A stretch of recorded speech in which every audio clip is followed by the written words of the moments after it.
Have you ever stopped to think, like, what does it really take to feel prepared for, life's challenges, especially self-defense?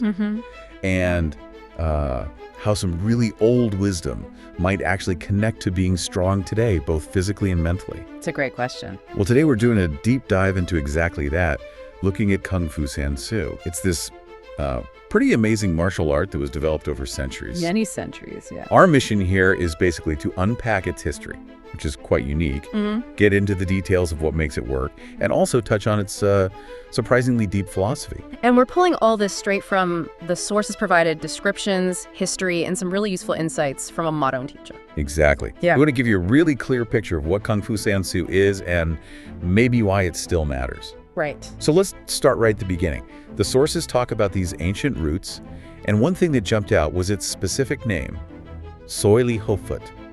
Kind of specific. Oh, yeah. That name is super important. It tells you exactly where it came from. We're talking centuries back in China. Right. 3 families, Soi, Li, and Ho. They each brought their own systems to the table, essentially. They combined them to create this new defensive art. They pooled their knowledge? Pretty much. And they even built a monastery just to develop it further. Wow. And the foot part, that was there from the start, too. It was the philosophical, maybe even spiritual base.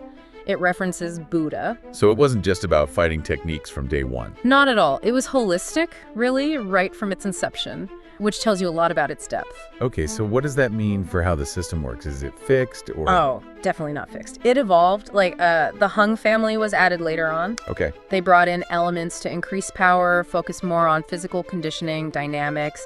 It shows it was a living art. But the key takeaway, I think, from the sources is this idea of the 5 families.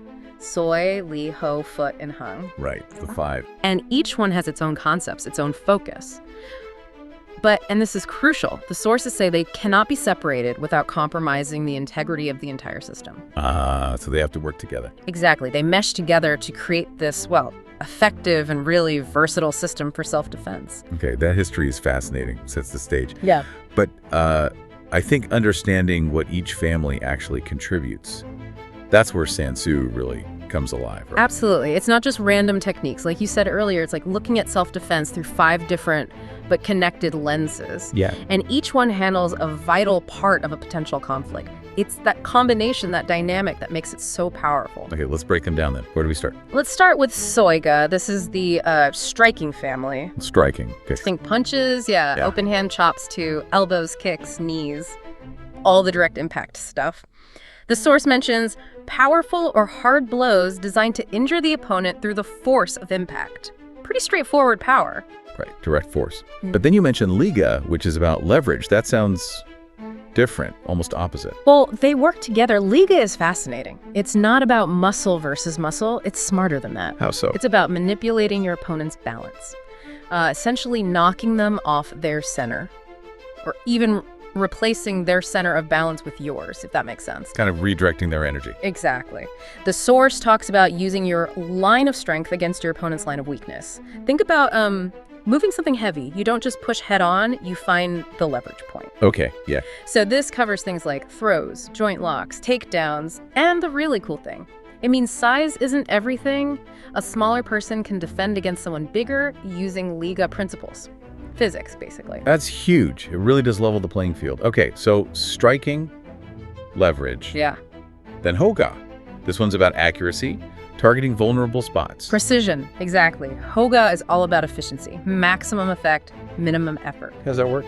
You learn to target very specific points.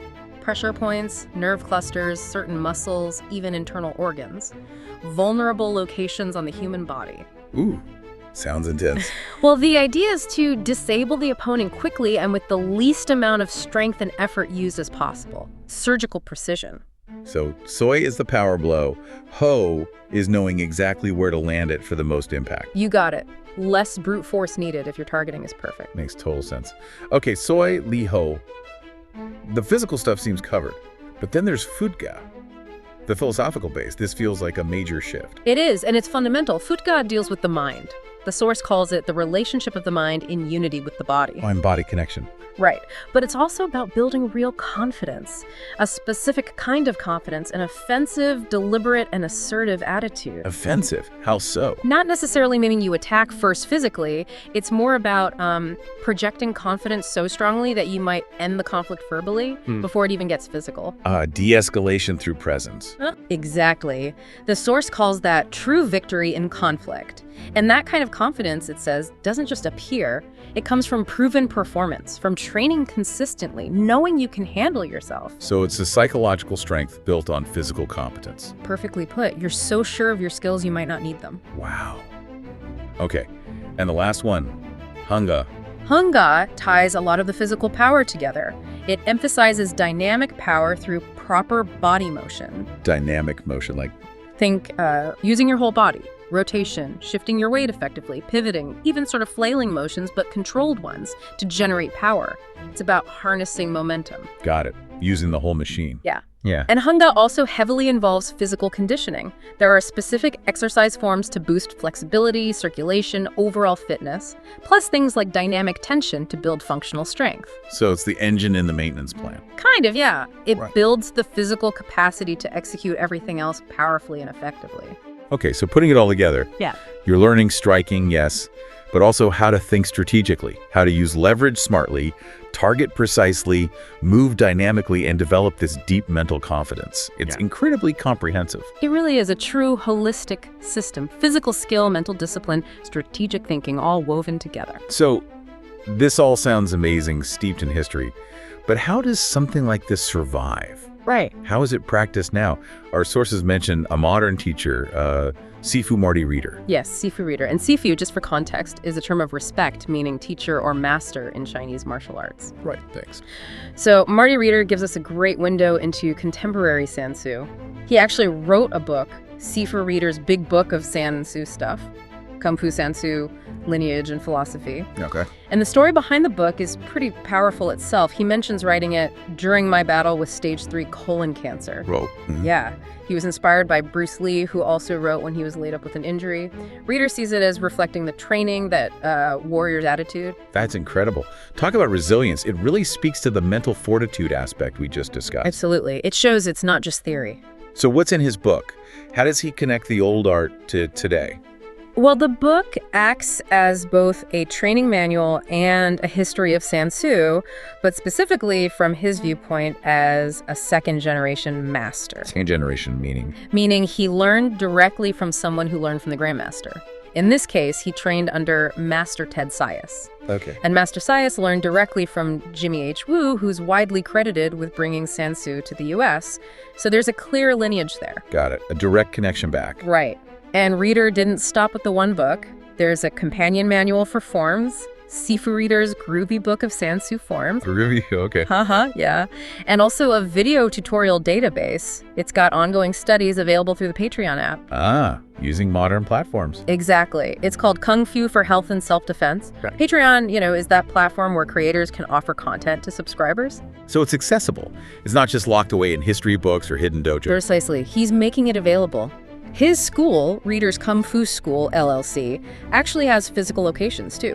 Huntsville, Texas, and Huntington Beach, California. Plus this online university on Patreon. Physical schools and online access covers all bases. Yeah.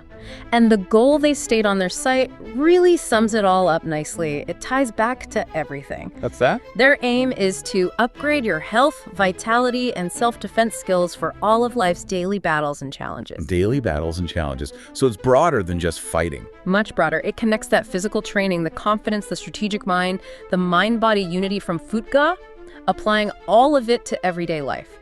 Not just a physical confrontation, but any challenge you face. Wow. What a journey, really, thinking about Kung Fu Sansu. From these ancient roots, the families pooling their knowledge Soy, Li, Ho, Fut, Hung. through this incredibly detailed system. Striking, leverage, targeting, the dynamic movement. And that crucial philosophical core, the mind and body unity, the confidence. Right. And then seeing how it's kept alive today, adapted by people like Sifu Reader, using books, videos, online platforms. It really is a remarkable example of how something ancient can remain so relevant. It integrates the physical and the mental so deeply. You really see how those families aren't just separate skills you learn. Not at all. They're essential parts of a whole. You need all of them working together for it to be truly effective, truly Sansu.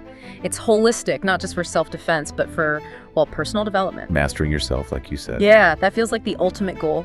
So thinking about all this deep dive into Sansu, maybe reflect on that idea.